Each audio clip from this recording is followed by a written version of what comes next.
एक अफसोसनाक खबर से आपको आगाह करते हैं। पाकिस्तान फिल्म और ड्रामा इंडस्ट्री के सीनियर अदाकार आसिम बुखारी इंतकाल कर गए हैं। वो गुज़िश्ता रात कोमे में चले गए थे और तवील अलालत के बाद खाल के हकीकी से जा मिले।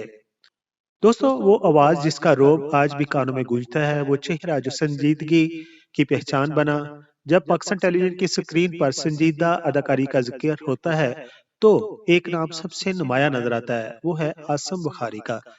क्या आप जानते हैं कि कानून की डिग्री रखने वाला ये शख्स कैसे अदाकारी की दुनिया का बेताज बादशाह बना? आज की वीडियो में हम तस्करा करेंगे पाकिस्तान टेलीविजन के उस सुनहरी दौर के सितारे की जो आज हम में नहीं रहा और अपने खाल के हकीकी से जा मिला। आसिम बुखारी की पैदाइश तकसीम हिंद से कबल की है, लेकिन उनकी शख्सियत की तराश खराश लाहौर के अदबी और सकाफती माहौल में हुई है।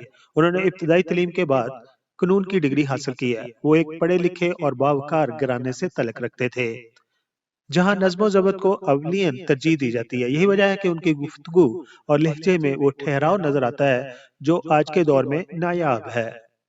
दोस्तों, अदाकारी का शौक आसम बुखारी के अंदर बचपन ही से था, लेकिन उन्होंने उसे महज शौक नहीं बल्कि एक फन के तौर पर अपनाया।